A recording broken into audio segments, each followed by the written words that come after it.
Class 4 এর সকল বাচ্চাদের স্বাগত আর একটি নতুন ভিডিওতে। তো আজকে আমরা কি করব? তোমাদের বাংলা বইয়ের যে পাঠ্যটি আছে, তত্ত্বচ্যানের অ্যাডভেঞ্চার, এই পাঠ্যটি আজকে পড়ব। ঠিক আছে? তো আজকে এটার পাঠ্যটা হবে, পরের দিন তোমাদের বা পরের ভিডিওতে তোমাদের যে প্রশ্নগুলো আছে সেইগুলো হবে। তো অনেকে ভাবছো যে এটা কি করব, শুনি বা কি করব, দেখি কি করব। তো বলে রাখি তোমাদেরকে যে ভিডিও দেখার থেকে শোনাটাও যে অনেক কাজের। শুনলে অনেকটা মনে থাকে যে কোথায় কি হচ্ছে।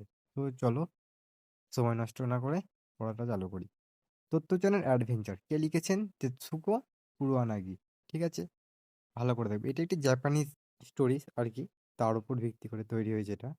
ঠিক আছে? এটা পরে বাংলায় অনুবাদ করা হয়। তো আর বাংলায় অনুবাদ কে করেছে? মৌসুমী ভৌমিক। ঠিক আছে?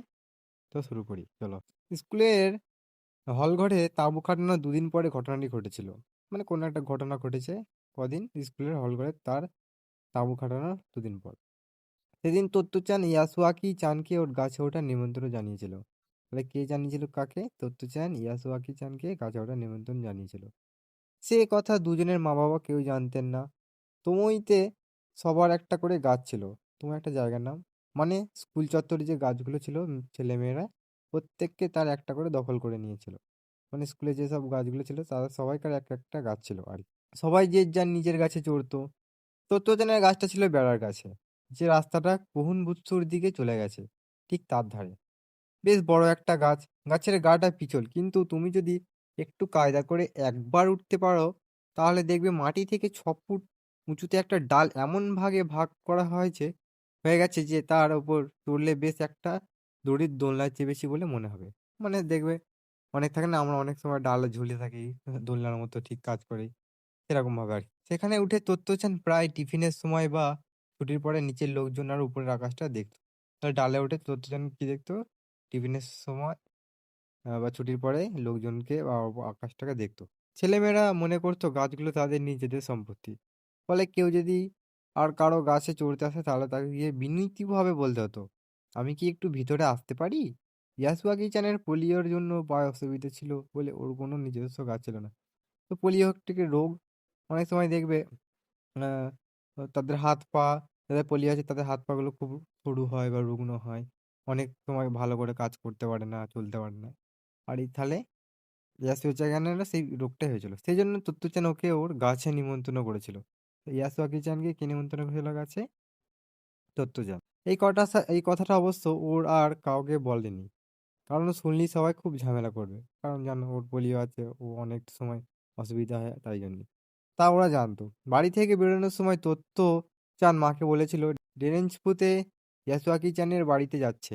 মিছে কথা বলেছিল বলে ও মায়ের মুখের দিকে তাকাতে পারছিল না। তাই জুতোর ফিতের দিকে তাকিয়েছিল। কিন্তু রকি তো যথারীতি ওর পিছনে স্টেশনে পর্যন্ত এসেছিল। হয়তো একটি কুকুর রকি। তখন ট্রেনে চাপার আগে তত্ত্বচান রকিকে সত্যি কথাটা বলেছিল। দেখ, আমি স্কুল যাচ্ছি ইয়াসুয়াকি চানকে আমার গাছে চড়ার নিমন্ত্রণ করেছি বলে। গলায় টিকিটটা ঝুলিয়ে তত্ত্বচান স্কুলে গিয়ে দেখলো ইয়াসুয়াকি চান ফুল গাছগুলোর পাশে দাঁড়িয়ে আছে। এমনিতে কেউ কোথাও নেই, গ্রীষ্মের ছুটি চলছিল তো তাই। তো স্কুলের ছুটি থাকে গ্রীষ্মের সময়।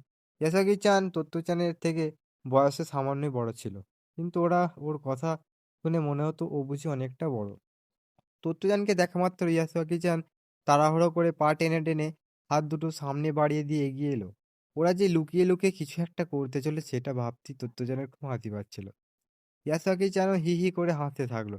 ইয়াসুয়াকি চানকে নিয়ে তত্ত্বচান ওর গাছের দিকে এগিয়ে গেল। তারপর ছুট দিল দারোয়ান ঘর থেকে একটা মই নিয়ে আসবার জন্য। এই রকমই ও ভেবে রেখেছিল গত রাত থেকে। মইটা নিয়ে এসেও ও গাছের গায়ে এমনভাবে ঠেকিয়ে রাখলো যাতে মইয়ের মাথাটা সেই ভাগ হওয়ার ডালটা ছুঁতে পারে।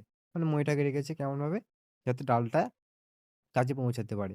এবার নিজে নিজে তরতর করে উঠে গিয়ে মইয়ের মাথা দুটো দুহাত দিয়ে ধরে রেখে ইয়াসুকি চানকে বলে উঠল, এবার চলে এসো তুমি, ওঠার চেষ্টা করো। ইয়াসুকি চানের হাতে পায়ে এতই কমজোর ছিল যে মইয়ের প্রথম ধাপটা বিনা সাহায্যে ওঠা ওর পক্ষে সম্ভব ছিল না। তাহলে যাদের পোলিও রোগ আছে তাদের বললাম যে অনেক কাজ করতে অসুবিধা হয়, অনেক কিছু করতে অসুবিধা হয়।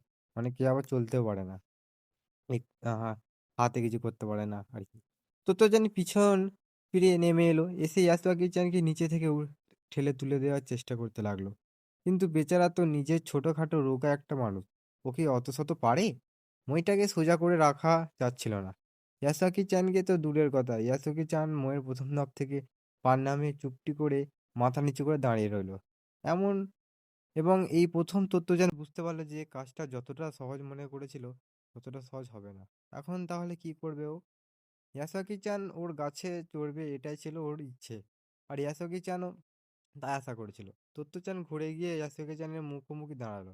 বেচারা এত মনমরা হয়ে গিয়েছিল যে তত্ত্বচান গাল ফুলিয়ে চোখ পিটপিট করে একটা মজার মুখভঙ্গি করে ওকে হাসানোর চেষ্টা করতে লাগলো।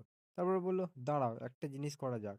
দাঁড়ানোর ঘরে ছুটে গিয়ে ও একটার পর একটা জিনিস টেনে বের করতে লাগলো, কাজে লাগানোর জন্য কিছু পায় কিনা দেখার জন্য। শেষ পর্যন্ত একটা বাড়ি সিঁড়ির মতন মই পেয়ে গেল। ওঠা এমনিতেই সোজা হয়ে থাকে, কাউকে ধরে থাকতে হয় না। দেখবে এরম ভাগ টাইপের হয়, এক্স এর মতো মানে এ এর মতো হয় দেখবে সিঁড়িগুলো, ওইগুলোর কথা বলছি, বাড়িতে থাকে। ওই সিঁড়ি মইটা ও টেনে নিয়ে এলো গাছের গোড়ায়। নিজের গায়ের জোরেও নিজেই অবাক হয়ে যাচ্ছিল। মইটা সে দুভাগ হওয়া ডালটাকে প্রায় ছুঁতে পারছিল। বেশ বিজ্ঞ বিজ্ঞ ভাব করে ও ইয়াতোকে-চানকে বলল, এবার আর ভয় নেই, এটা লকবক করবে না। ইয়াসুকি-চান ভয়ে ভয়ে একবার সিঁড়ি মইটার দিকে তাকালো, একবার তোত্তো-চানের দিকে। তোত্তো-চানের সারা শরীর ঘামে ভিজে গেছিল। ইয়াসুকি-চান নিজেও খুব ঘামছিল।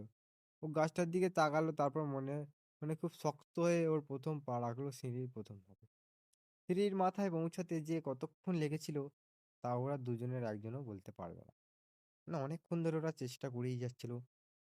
ওর পায়ে অসুবিধা হয়েছে বলে। মানে অনেক চেষ্টার পর সে একটু, একটু করে উঠতে লাগলো আরকি। গনগনে সূর্যটা ওদের মাথার উপর জ্বলছিল। তো গ্রীষ্মকালের সূর্য জানোই, বুঝতেই পেরেছ কত উত্তাপ তাপ দেয়। কিন্তু ওদের সেসব কিছুর দিকেই ভ্রূক্ষেপ ছিল না। মানে ওদের ওইসব দিকে মাথা ছিল না যে রোদ দিচ্ছে। ওদের জাস্ট একটাই লক্ষ্য, গাছে চড়া। দুজনের মাথায় তখন একটাই চিন্তা, ইয়াসুকি-চানকে গাছে চড়তেই হবে। তোতো-চান নিচ থেকে ওর একটা, একটা করে পা এক ধাপ, এক ধাপ উপরে সিঁড়িতে তুলে দিচ্ছিল।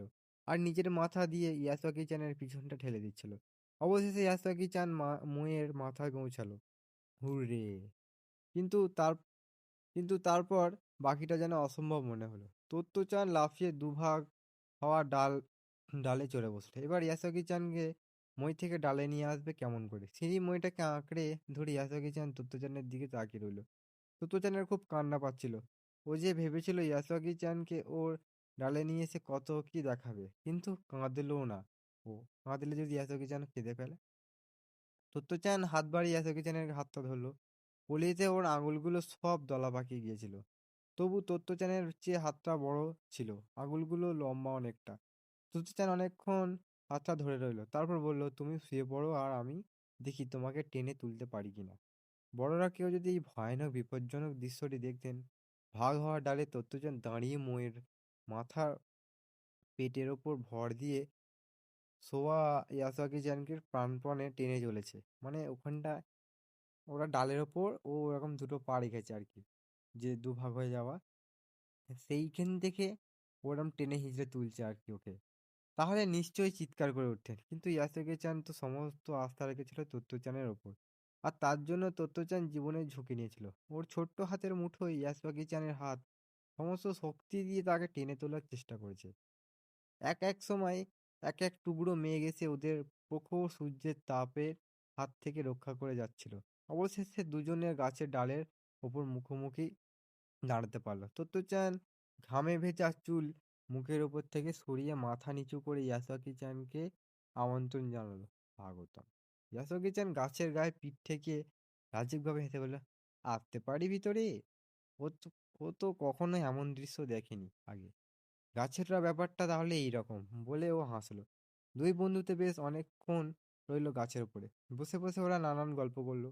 জানো, আমার দিদি তো আমেরিকায় থাকে, ও বলেছে ওদের নাকি টেলিভিশন বলে একটা জিনিস আছে। টেলিভিশন মানে জানো, টিভি যেটাকে আমরা বলি। ইয়াসুকি চ্যান খুব উৎসাহের সঙ্গে বলল, ও বলেছে জাপানে যখন টেলিভিশন আসবে তখন আমার বাড়িতে বসি সুমো পালোয়ানদের দেখতে পাবো। টেলিভিশন নাকি একটা বাক্সের মতন, আমার দিদি বলেছে। তো ওরা জানে না যে ওটা কি আসলে, জাস্ট মানে বলেছে বাক্সের মতো। আগেকার টিভিগুলো দেখবে ওরকমই হতো একটু। ইয়াসুকি চান যে কি না একটাও একটা মাঠে ঘুরতে বেড়াতে পারে না, তার কাছে এই ঘরে বসে, বসে বাইরের পৃথিবীটাকে দেখতে পাওয়া মানে যে কি হতে পারে তা বোঝার মতন বড় তত্ত্বজ্ঞান হয়নি তখন। ও কেবল ভাবছিল একটা ঘরের ভিতরে একটা বাক্স, তার মধ্যে ইয়া বড়, বড় সুমো পালোয়ান। এটা কেমন করে হতে পারে? ও ভাবছে মানে সুমো পালনগুলোর ওই বাক্সটার ভেতর থেকে থাকে আরকি এরকম। ব্যাপারটা হলে কিন্তু দারুণ হবে। ও ভাবছিল। তখনকার দিনে আসলে কেউ টেলিভিশনের কথাটা জানত না। ইয়াসোকে জানি ১ম তজ্জানকে যন্ত্রটার সঙ্গে পরিচয় করিয়েছিল। দূরে পাখির গান শোনা যাচ্ছিল, আর গাছের ডালে বসে ২ টি শিশু পরমানন্দে গল্প করছিল। ইয়াসুয়াকি চ্যানের সেই ১ম গাছে চড়া। তো এই ছিল গল্প। তো তোমাদের কেমন লাগলো গল্পটা বলবে আমাকে অবশ্যই কমেন্ট করে। তো পরের দিন আমরা এর প্রশ্নগুলো করব। তো আজকের জন্য এইটুকুই। চলো পরে দেখা হবে।